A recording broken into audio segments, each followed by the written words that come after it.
So, if you know anything about me, it's that I constantly shit on superhero movies. I think superhero movies are pretty boring. But normally I only really shit on Marvel movies. I still really can't say I find any faults with DC, because they're not owned by Disney. And while I think DC Comics have long since gone down the tubes, I am still very much open to cinematic interpretations of Superman and Batman and whatnot. So, let's talk about The Batman, not to be confused with Batman from 1989. This is The Batman, so it's different. Let's get into it.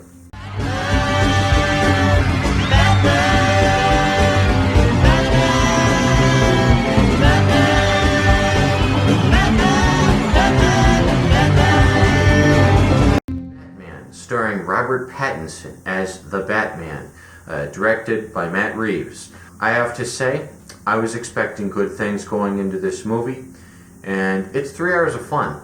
I'm not even gonna mess around here. The Batman, it's probably the second best Batman movie of all time. I'm always gonna like the Michael Keaton one. Always. Like, Jack Nicholson is just so much fun, and Michael Keaton is such a good fucking Batman. So that's always gonna be my favorite, like, just by default. However, I do think that this Batman does capture some things which no previous Batman movie has even tried. And I find it so crazy that it's been like 20 years since there was a decent Batman movie. More than 20 years if you don't like Batman Forever, Batman and Robin. Like, more than 20 years, like 30 years, How is it so hard to make a decent Batman movie? There's really my question, It shouldn't be that hard. He's a pretty basic character. You just have to, make him cool. 20 fucking years of Christopher Nolan and fucking Zack Snyder, two of the most overrated, boring, pretentious directors on the entire planet who really haven't produced any movies worth watching. After Batman Begins and Dark Knight Rises and Dark Knight Returns and Dark Knight Rises and Begins to Return and Dark Knight Comes Back and Dark Knight Bringing It On Home, and then you got the fucking Man of Steel and Batman v Superman Dawn of Justice and Justice League and Justice Times and Justice Friends. It all just gets to be a big soup. Enter the Batman, the first Batman movie, I would argue probably since Batman and Robin, that's tried anything even remotely new with the character. And you can argue over whether, Batman Forever it falls more in line with Joel Schumacher's vision or Tim Burton's vision. You can argue over whether Batman and Robin is terrible or fun. I have to say, I like Batman and Robin because it's watchable. Batman Begins, miss me with that shit. Christopher Nolan is an embarrassment to filmmaking, and everyone should probably start treating him like he has anything to say. His one claim to fame is just making a movie where all the scenes are played backwards. Like, oh, Memento. Yeah, wow. Stop directing a Batman movie, Just don't. Then you have Zack Snyder. Terrible fucking director. His color palette is ugly. He thinks he can outdo George A. Romero with his shitty Dawn of the Dead remake, and he's done Watchmen, which arguably is the only movie where he belongs, because him and Alan Moore are both full of shit, and their heads are so far up their own asses. Both of them just flippin' suck. I know next to nothing about this Matt Reeves guy, and I would argue that the appeal of this new Batman film comes mainly from the performances rather than the direction. However, I can say that this is absolutely a return to form for the DC brand, which of course was heralded by Joker, which I also saw in theaters and I thought was absolutely phenomenal. I was like, why can't DC do more of this? Like Joker, Joker's fucking cool. Joaquin Phoenix, performance of a lifetime. And now DC has delivered. They seem to be going in a direction which is actually fun to watch. This is the first Batman movie since Batman and Robin that is just fun to watch. Now, I would argue that part of this boils down to that a lot of superhero movies try to be way too fucking deep and edgy. Now, Batman and Robin, admittedly, goes a little over the top with that, and as a result, it's way too fucking, goofy and silly. But Oh my gosh. Freaking Batman versus Superman. They should make that thing viewing in Guantanamo Bay to torture the detainees at flipping Guantanamo Bay. Watching Batman and Superman punch each other out and freaking Lex Luthor. Lex Luthor isn't even bald. What's the point of calling him Lex Luthor? You could just call him Carrot Top. You could call me Carrot Top too, I suppose, but you get the point. Batman v Superman and Batman Begins are just not only terrible adaptations of the comics, they're just terrible fucking movies. Heath Ledger is dead and all. He's not the best Joker. Joaquin Phoenix has long since owned his ass. Like, The Dark Knight's a terrible fucking movie, and you can't convince me otherwise. 'Cause, like, Christopher Nolan just isn't that interesting a director. The problem with The Dark Knight is that it's pretentious. It tries to stuff in all these themes about, like, I'm an idea. No, you're not an idea Joker. You're a clown guy. Now, the really good Jokers, like Jack Nicholson, you know, he accepts he's just a clown guy, and it's fun. You know, it's fun to watch. He's not like, I'm an idea. Oh, watch me shove this pencil up this guy's forehead. You know, it's fucking stupid. The Dark Knight is a pretentious movie. The Dark Knight Rises is a pretentious movie. And none of them capture the spirit of fun that made the original comics so interesting. I'm not only judging these movies on how well they adapt the original comics, I am also judging them as movies. From a cinematic standpoint, The Dark Knight and Batman v Superman and Batman Begins are fucking terrible movies. They're terrible adaptations of Batman, they're terrible movies.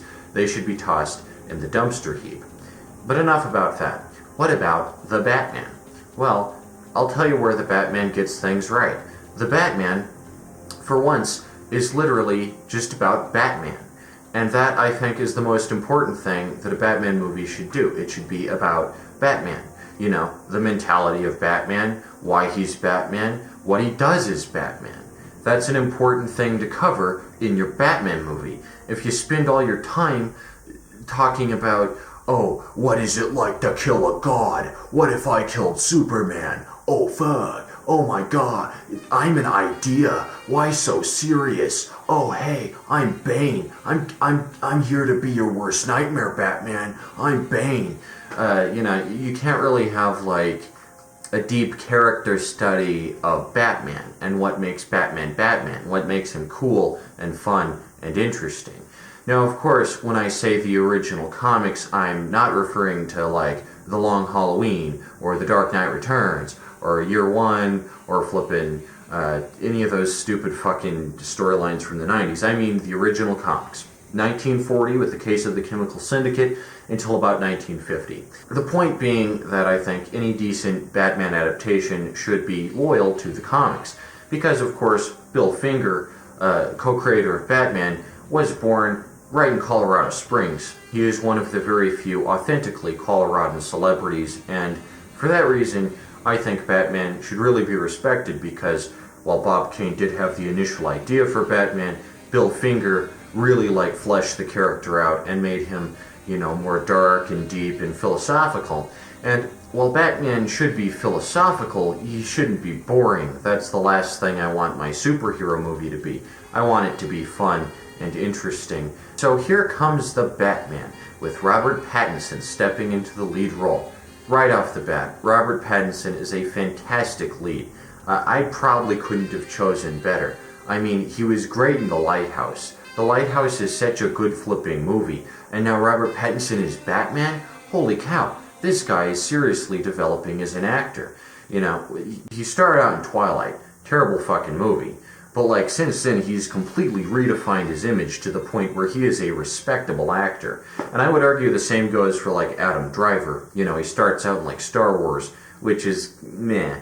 And then he's in stuff like Midnight Special, which completely raises the bar. As for Robert Pattinson, I'd argue that he's accomplished even more. He's gone from just being a hot vampire to being a philosophically interesting actor with a lot of nuance. He brings a lot of depth to the characters he portrays, and for that, I have an immense amount of respect for Robert Pattinson. We also get Zoe Kravitz as Catwoman. I think Zoe Kravitz is flipping fantastic as Catwoman. and she might be the best Catwoman. Get into that in a sec. The main thing this movie does right is that it's an accurate adaptation of the comics from the 40s. Now, Riddler, admittedly, is a little darker than he was in the comics, but he's always been kind of a freak, if you catch the drift. Obviously, a lot of people are saying, oh, well, this is an adaptation of The Long Halloween, or this is an adaptation of Year One. And, like, it's really not. There's none of that Holiday Man shit. There's none of that fucking, every Batman villain is a different holiday. It's like, what? No, the fuck they're not. What's Mr. Freeze? Is he Christmas? No, he's Mr. Freeze. That's fucking stupid. You can argue that every Batman villain is a different element of Batman's psyche, but you didn't need The Long Halloween to tell you that. That's been a classic element of the comics ever since the Bob Kane, Bill Finger version, which is the only version of the comics I would recommend reading for anyone. They're just so fucking awesome. They're a great American piece of literature. One of the most important, informative comics of all time. I have immense respect for real Batman comics, but you just don't get the same effect when, like, Tim Sale and flippin' Frank Miller and all these hacks are writing Batman stories. Like, Bob Kane, bitch, all the frickin' way. That said, I think this movie really understands the source material. Even if it is kind of an adaptation of The Long Halloween, it adds in new ideas that aren't in The Long Halloween. So if you watch this movie and go, oh, well, it's adapted from The Long Halloween, The Long Halloween must be great, it's really not. It's a piece of shit. And it's like every Batman comic is fucking terrible. The Killing Joke. Oh, you get it? It's a joke, but, like, he kills people, so it's a killing joke. You get it? Fucking stupid. So yeah, I can't say that, like, the influence is the best, but I will admit that the idea of following Batman during his first year, during his formative years as a crime fighter, as he learns about the streets of Gotham and the methods he uses, is a very interesting concept. Now, of course, that is already explored in the early Batman comics, like the case of the Chemical Syndicate and pretty much everything before Robin's introduction. However, I will say this much.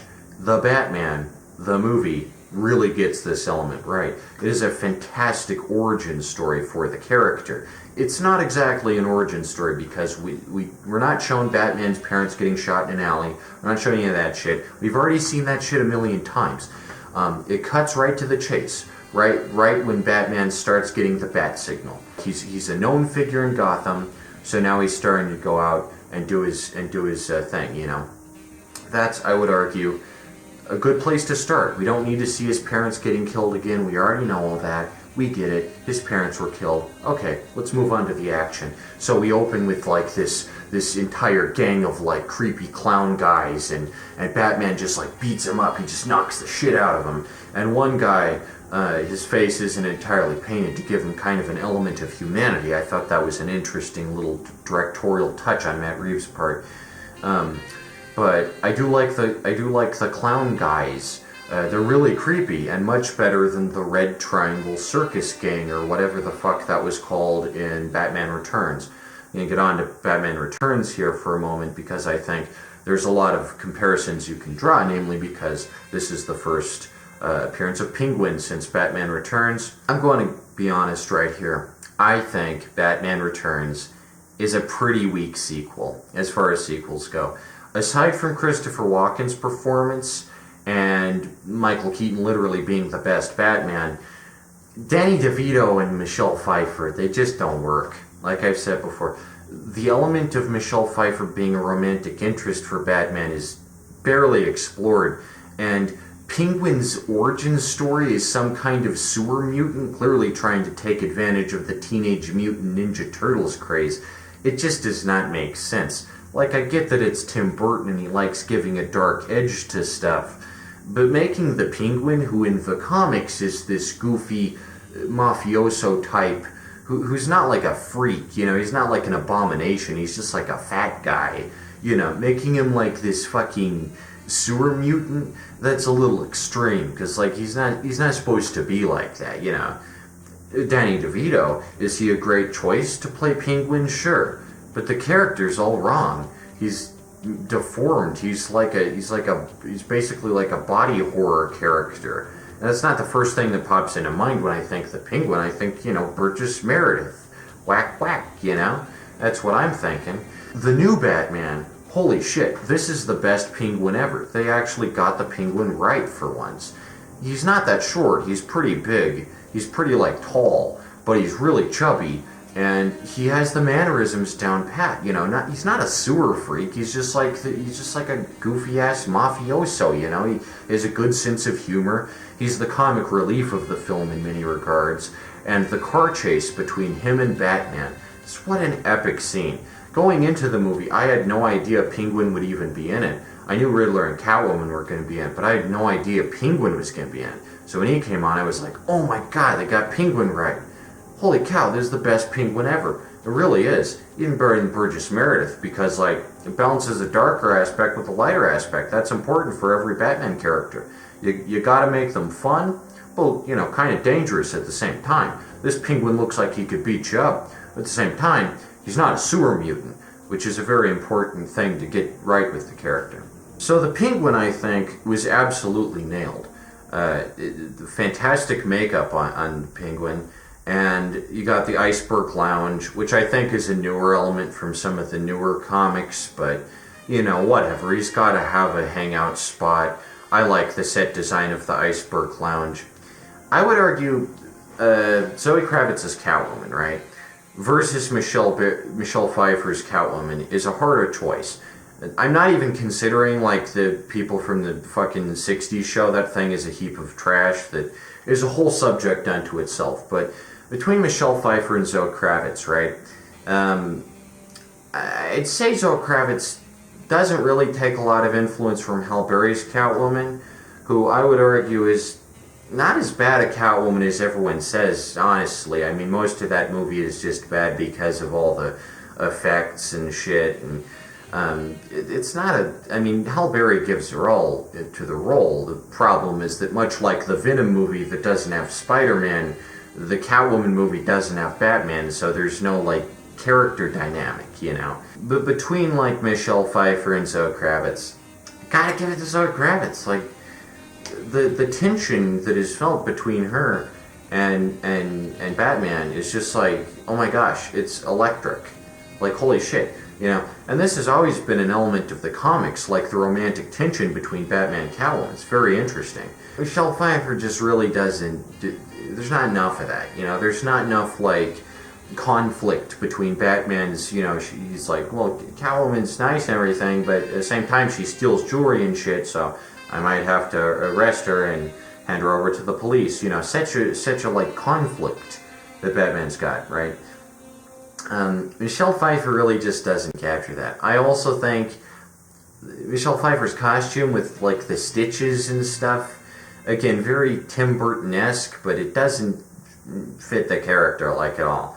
I like how in this version we get two separate scenes of Catwoman doing some burglar shit, which is her main attribute. She's a cat burglar, right? And we also got the apartment full of cats, right? She collects a bunch of cats off the street. That's her main character trait, right? Fantastic shit. Again, getting the character traits right. They got Penguin. He's a gangster type. They got Catwoman. She's a cat burglar type. Holy cow, this movie's coming together. It's laying down all the bricks. Finally, you have John Turturro as Falcone, who's a character from The Long Halloween. Now, in the original comics, of course, Batman does fight a lot of unnamed mafiosos and various criminal types. I really like John Turturro, and I can't fault him for playing this character from The Long Halloween because I feel the dynamic between him and Zoe Kravitz's character, spoiler warning, he's her dad.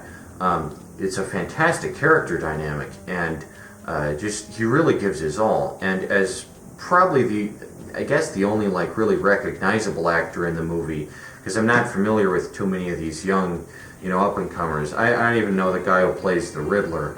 John Turturro's performance is fantastic. He really sells the performance of this gangster, and it is amazing to see a Batman movie where he fights gangsters, because that's also a classic element of the old comics, that he'd fight all these gangsters. And I think the incorporation of his name, Falcone, right? That is a really cool a little twist, you know. Falcone, yeah, bird name. I'm not gonna spoil that because it's really cool. But now we get on to the central villain, the Riddler. I think it is amazing to see a Batman movie without the Joker for once. We've had enough Joker. Time to give attention to the other characters in Batman's infamous Rogues Gallery. So right off the bat, this movie does something no other Batman movie does. It's got a three-pronged attack. Penguin, Catwoman, and Riddler all in the same movie? Now we're flippin' talking, because those are like Batman's three other main villains besides Joker. There's Joker out of the picture, you know. He's just left with Catwoman and Penguin, Riddler, and they all give their best. It is fantastic to see a Batman movie which does not pander to the insufferable Joker crowd. Spoiler alert, Joker does show up at the very end, and he talks with Riddler, which makes sense, because, you know, Joker and Riddler, they have an interesting character dynamic going on. It's kind of like at the end of Prometheus when the alien shows up and you feel like it's just fan service, and Prometheus has been a great movie up to that point, but they don't need to put the alien in there because it's not a movie about the alien, it's a movie about Prometheus, right? But I'd argue it feels a little more earned here, because not only is it sequel bait, I really like this new Joker. It's not Joaquin Phoenix, it's not Heath Ledger, obviously, because Heath Ledger's dead. It's not Jared Leto, thank gosh. It's a whole new Joker. So I wonder if he's going to be in the sequel, or, you know, hopefully the sequels will give some attention to some of Batman's underrated villains like Scarecrow. That'd be awesome to see Scarecrow in a decent movie for once. This is the first in a planned trilogy. I can't say, you know, I hope Robert Pattinson's Batman will eventually go up against the Joker. That would be absolutely fantastic and interesting. But I think for what it's worth, this first movie just focusing on Penguin and Catwoman and Riddler before you get to the big guns with Joker, you know, I mean, that's a very smart move, because no movie has ever really, like, focused to this extent just on, like, Penguin and Catwoman and Riddler. You know, of course, Riddler is the central, he's the central antagonist and the whole reason that the movie happens, essentially. You know, Penguin's in there, but he's just incidental. Catwoman's in there, she's just incidental. Riddler is the main threat. First off, I think the marketing hype behind the movie, really cool. The scene with the coffee cup with the question mark in it, that is a very smart way to introduce, oh my gosh, Riddler is going to be in this movie. And there really hasn't been a good Riddler, ever. Jim Carrey's Riddler, he's really dumb. Like, it's one of Jim Carrey's dumbest characters, along with, like, Eternal Sunshine of the Spotless Mind, and Number 23, and The Grinch. Like, he just doesn't work as Riddler. Like, he just doesn't, because he's not nerdy, you know? Like, Jim Carrey just isn't nerdy, and that's the thing about the Riddler, right? He has to be nerdy, because he's into puzzles and codes and ciphers. In the original comic, I think the idea is that, like, Edward Nygma is given, like, a puzzle by his teacher or something. I'm probably remembering this wrong, but he's given like a puzzle by his teacher, and suddenly he just goes, like, full obsessed with, like, puzzles and codes and shit. Such a fun character, so much possibility, you know. And in the comics, which are mainly, you know, a static visual medium, you can put, like, codes in there, and people will, you know, they can kind of solve it. It's kind of like a puzzle page. Oh wow, what's Riddler's puzzle? So I think the Riddler is a fantastic, unexplored character, and this movie does a lot of justice to him in some respects, because he is just, he is a psychopath in the comics. He is an absolute whack job, right? And the movie gets this right. I was half expecting that at some point he'd put on the classic derby and, you know, the goofy question mark cane, but they're trying to distance themselves as far as possible from the laughable Jim Carrey interpretation, and do Riddler justice, and I can respect that. I think the costume Riddler wears for most of the movie, with, like, the helmet and the flaps, it's pretty cool. And, like, he really does come off as, like, holy shit, you know, this Riddler's badass. He ain't Jim Carrey Riddler, he ain't the fucking goofster from the 60s show. This Riddler, kills people, and then he leaves riddles for Batman to find. I thought the bit with the thumb drive was hilarious, very well executed joke. I thought the greeting cards were awesome as shit. Those greeting cards are like so cool. It's so cool to see these like creepy greeting cards with like these weird graphics on them. Apparently one of the greeting cards had an owl on it, and now everyone is saying that the sequels are gonna involve the Court of Owls. I really hope that's not the case. Court of Owls is fucking stupid. Like, oh, what if Gotham City has an Illuminati, and that's why Gotham City is such a terrible place to live? You can't make a reason for why Gotham City is so bad. That ruins the mystery. Like, that ruins the fucking mystery to be like, oh yeah, so-and-so, Jeremiah Arkham was involved with so-and-so, and here's the connection, and here's why Gotham City is so corrupt. It's because there's this group of owl worshippers who dress up like owls. It's so freaking stupid. Fuck the Court of Owls.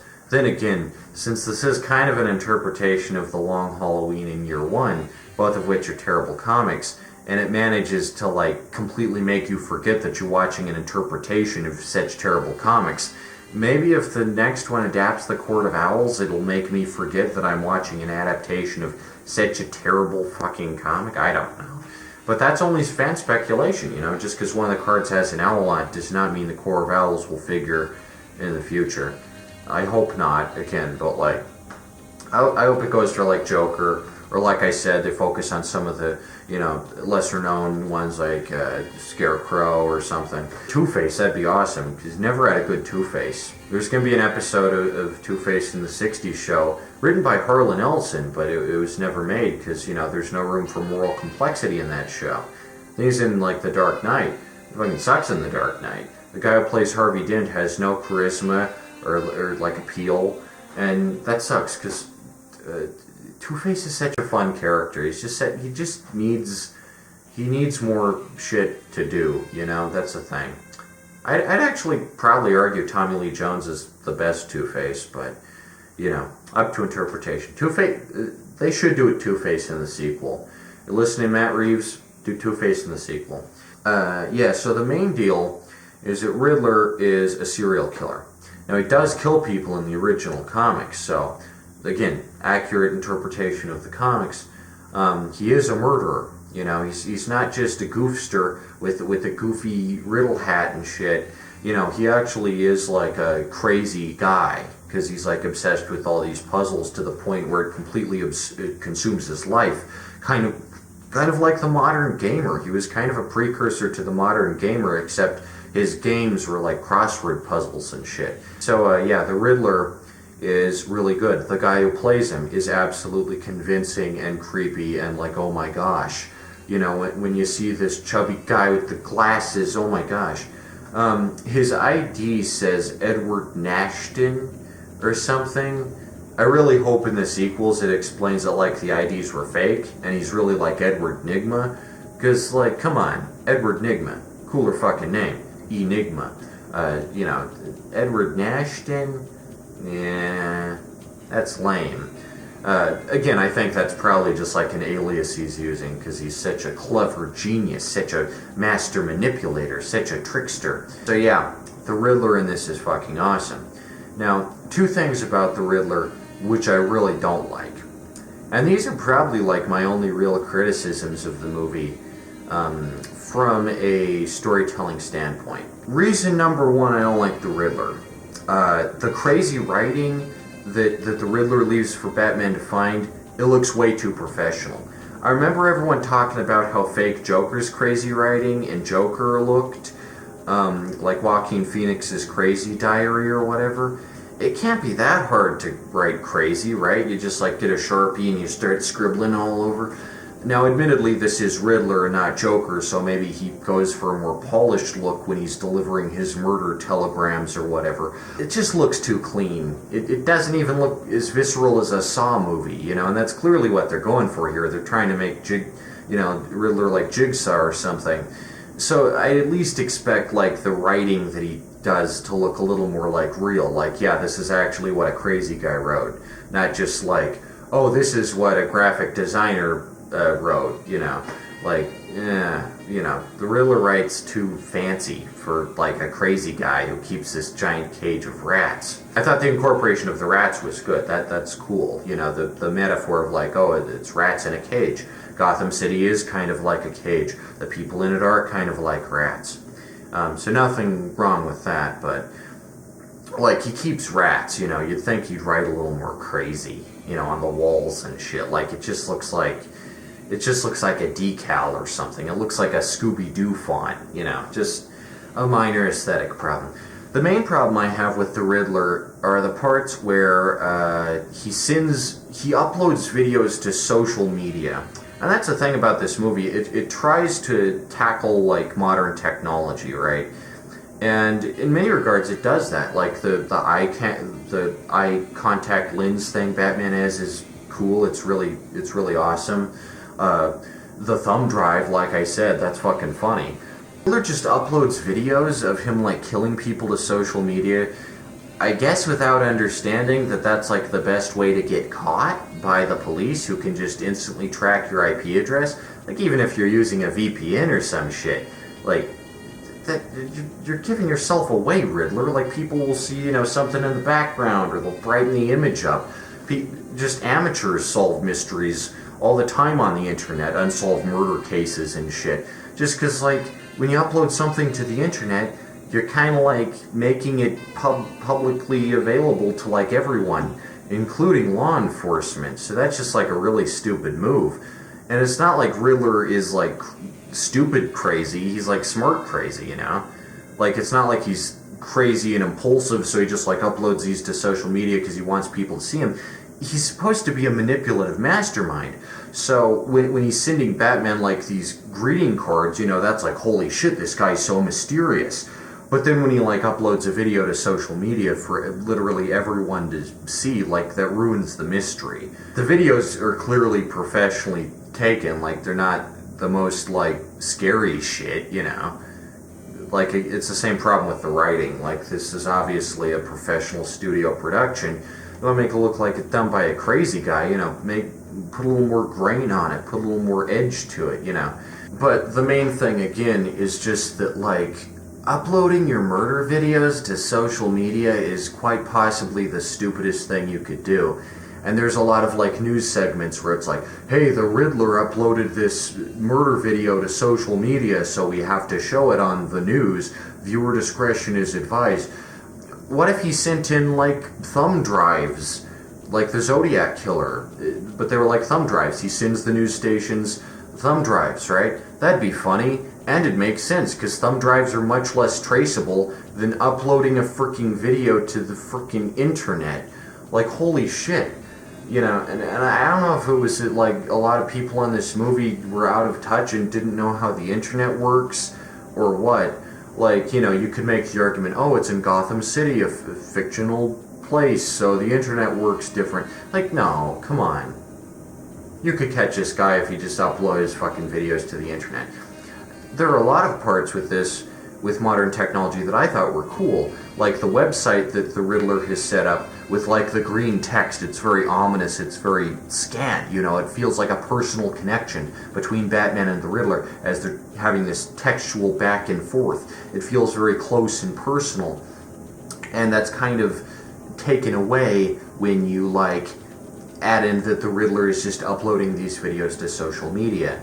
I think the movie is also trying to stuff in some kind of deep message about how, like, oh, social media is so bad for crazy people like the Riddler because it just gives him attention and goes to his head. Oh, like, it's trying to say something about Jake Paul or some shit. Like, the Riddler, I guess, uploads these videos to some kind of dark web website. I'm so sick of this dark web trope, and, oh, it's the dark web. Oh no, it's a red room. Oh no, it's just fucking stupid. He has like 500 followers. Not that many followers, right? But it's like, oh my god, the Riddler has 500 followers. It's gone to his head. And this is such a shame, because, like, the guy who plays the Riddler is so intimidating and creepy. And then, like, you stuff in this subplot about him wanting to become a big influencer, or how social media is bad, or, like, He wants to be an E-celeb. The Riddler wants his clout. Like, come on. And that's, I would argue, the problem that ruined, like, The Dark Knight and Batman v Superman, is that they're trying to be too pretentious and stuff in too many socio-political messages into your superhero movie. And that's a problem. That's not to say that Batman movies can't be contextually deep, but, like, you can't make them too deep or they're just, like, boring. Or, in the case of this, they come off as, like, really out of touch and just, like, trying to stuff this thing in there that has nothing to do with the actual plot of the movie. Another criticism I have, there's a drug called drop or something, so instead of referring to drug addicts as just, like, drug addicts, they call them drop heads.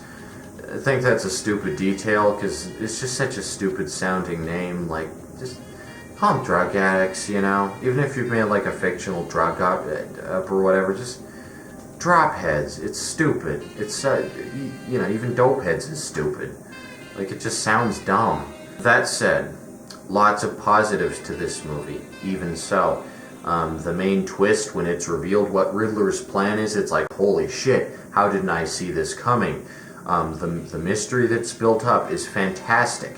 And for once, it's amazing to see Batman actually do detective shit and go places and investigate. He's the world's greatest detective from Detective Comics. That's the name of his comics line.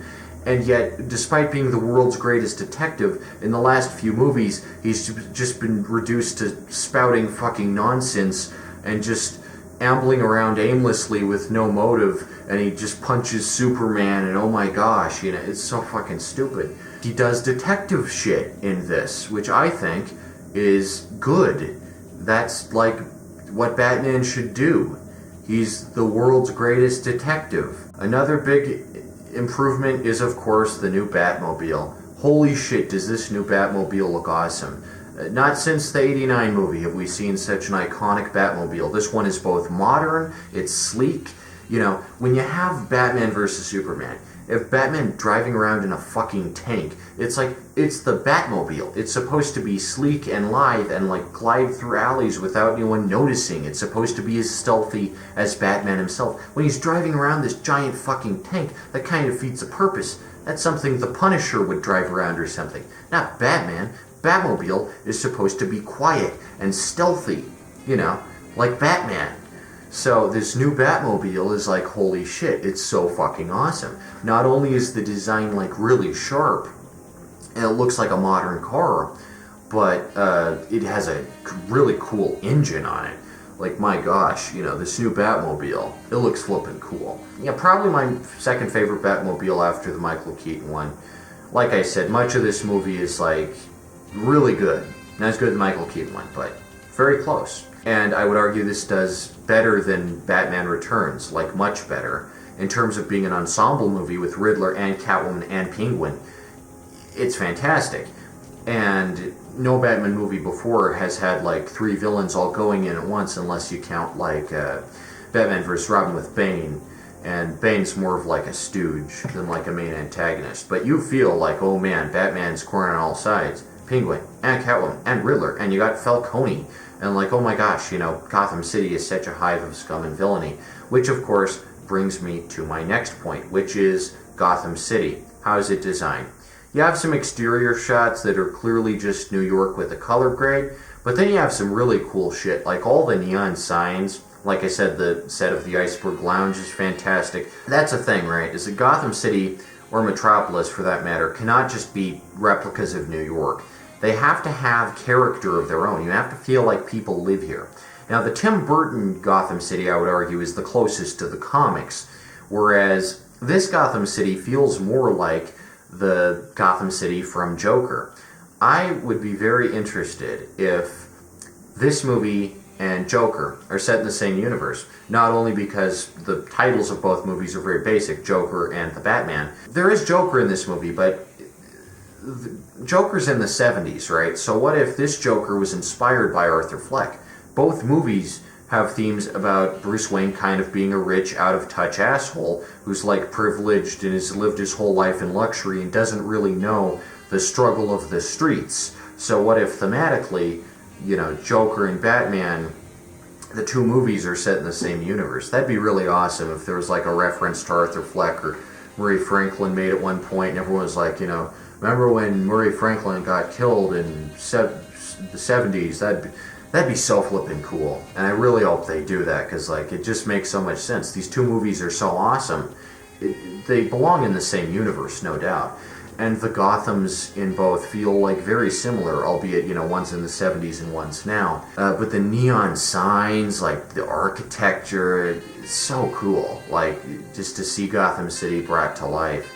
And, the Wayne building. I guess there's no Wayne Manor in this version. There's just like Wayne maybe there's Wayne Manor. I guess there's Wayne, I forget. I know, because he like goes, the Batcave's under Wayne Tower. I'm not sure why that change is made. I think Wayne Manor is like an essential part of the character, but whatever. Alfred is really cool. This Alfred's kind of a badass. He feels like he's lived a hard, rugged life, and like, he's kind of a badass Alfred, but at the same time you do feel really sorry for him when, spoilers, he gets blown up. Like I said, the Riddler should really have like employed like male stuff more, like he sent to Bruce Wayne. Couldn't you have just sent his murder videos to the news station and with like a mysterious note from the Riddler? That'd be so much more scary than like, hey, I uploaded these videos to YouTube. Give me followers, please.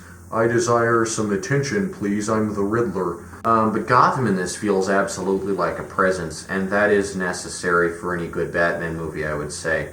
Also, the election subplot with Bella Real. I think Bella Real's a really interesting character. I think the Commissioner Gordon they got is awesome. Like, he's such a good Commissioner Gordon, and how he's like looked down upon by all the other police because like he trusts this wacky vigilante. I think it does do a great job of bringing up that Batman being a vigilante is kind of like a violation of like due process and everything. I just think Gotham City needs to be portrayed as like an absolute shithole, and that's really important, I would say, for any good Batman movie, to make Gotham City feel cool. And The Dark Knight does not do that, and Batman vs. Superman just does not do that. And like none of these movies from the past 20 years have made Gotham City seem like a cool place. Like, in The Dark Knight, it's just got like a fucking hospital and school buses and a fucking bank, and it's always lit so bright. Like, it's Gotham City. Make it nighttime, for fuck's sake. How's it Gotham City if like the sun is overhead and it's a clear blue skies and shit? Gotham in this, what a cool set. They got so many cool sets. There are the 2 points where he drives past the Little Caesars sign, product placement. Is Little Caesars the only pizza brand in Gotham City? Might not be such a cool place if that's the only pizza you have to eat. But whatever, product placement. I barely noticed it. I just noticed it because I was looking for it, because I know that Little Caesars has the Batman pizza, and whatever. I don't care, product placement. Movies gotta make the bank somehow. Whatever. And if there's a Batman pizza, might be good. I don't know. I probably not. It's Little Caesars. Yeah, that's the only real fault I can find with like the Gotham City look. The part where Batman jumps off the building and he has the squirrel wings. That's so cool. Because everyone always asks, what's Batman's superpower, right? He can fly, If he has wings, that's aerodynamically possible. At the same time, he like bumps into shit because, it's not that reliable. But like, that's a really cool scene. That's a really, really cool shot. That is interesting to think about. Like, what if Batman had, like, bat wings, He could fly. It's like a hang glider or whatever. It's a little implausible, because, like, they do seem pretty small, but I guess he's in a tight scrape, so he has to get by somehow. Robert Pattinson. What to say about Robert Pattinson? Well, the scenes where he's Bruce Wayne are very interesting. When he first takes off the helmet, he has that eyeliner. And everyone was saying this was going to be a more emo Batman than a goth Batman. And thankfully he took off the eyeliner after the first scene, because it's just like, he's been his helmet all day or whatever. Yeah, the emo look doesn't look so great, but this movie's not that emo. I mean, there's one song in the soundtrack that's like an emo song or something. I don't know what it is, but it's pretty catchy. I could kind of go with it. Obviously, this is trying to appeal to the same crowd that initially got Robert Pattinson and his big following with Twilight and everything, but much better movie. And all the Twilight fans are probably like 20-something by now, so whatever. You know, it's really not an emo, as much of an emo Batman as everyone is making it out to be. You can calm down. It's a really good Batman, and I like how Robert Pattinson doesn't sound like he has throat cancer all the time. Because, oh my god, this is such an annoying cliche at this point, to have Batman have a gravelly, annoying fucking voice. You know, that's something that was introduced in the Christopher Nolan movies. Batman just talks like a normal person. He talks a little darker when he's dealing with criminals, but he talks normal because he's just a guy. Doesn't have throat cancer or anything. You know, that for a decade straight, whenever anyone was making a Batman impression, they'd be like, "I'm Batman." Holy shit. Thank gosh that era is over, and now people will try and when they do a Batman impersonation, they'll be doing the Robert Pattinson version, so they'll just talk like Robert Pattinson. That's a big improvement, because Batman does not talk like that. If he talked like that, the criminals would laugh at him, because that's a stupid fucking voice. Well, it's a really well-constructed movie, from the front to the back. Like I said, there are so many interesting elements in here, and you feel like the sequels will probably explore them even more. Zoe Kravitz, as I said, is fantastic, and her character development is really good. And this is probably like, you know, it's better than every Batman movie, with, I guess, the exception of Joker, if you consider that Batman movie. Better than the Lego Batman movie, which tried to subvert expectations. Oh, he's a Lego now. No, I don't want your fucking Lego Batman movie. I want a Batman movie. Give me a Batman movie. This movie definitely hits home in that regard. I would argue it is the second best Batman movie after 1989's Batman. That is just an undeniable fact, and I will probably, not be reconsidering that anytime soon. But Nicholas, Christopher Nolan, Heath Ledger, no, Heath Ledger, okay, it's sad that he died. He's not the best Joker, like, not even by a wide margin. It's terrible. The Dark Knight is a terrible fucking movie. I'm embarrassed to have lived through that period of time where trash movies like that were being made. Seems like 2009, 2010, that was the worst, year for movies ever. Just the most cringe coming out non-stop. I'd argue the 2000s might be the worst decade for movies, It was a dark age of, no ideas, and the only superhero movies you got were, Daredevil and Elektra and shit. Terrible garbage. But now it's the 2020s, and I think we're past that. I think this new Batman movie is seriously a step in the right direction, and I think if they make a trilogy out of it, I will definitely watch the next two, because Robert Pattinson is just such a good Batman. So cool, and Zoe Kravitz and the Penguin, man, this is just the best Penguin. I really like the bit about, Thomas Wayne and how the Riddler has a vendetta against Batman. That's interesting, to think hey, Riddler has a vendetta against Batman. They have a connection in the past, just like how in 1989's Batman, Joker and Batman have a connection in the past. This one, Riddler and Batman have a connection in the past. It's always interesting. Best Catwoman, best Penguin, best Riddler by far.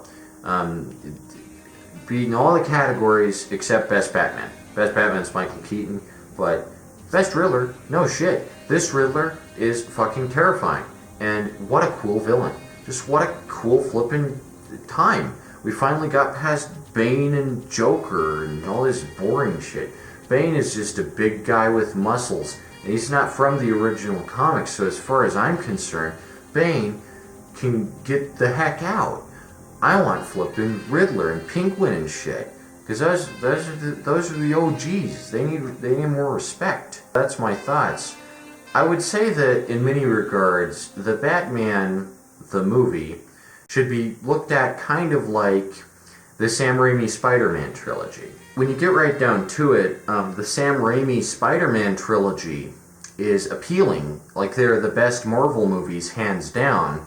Not only because it was before Marvel got acquired by Disney, but because they really respect the character they're adapting.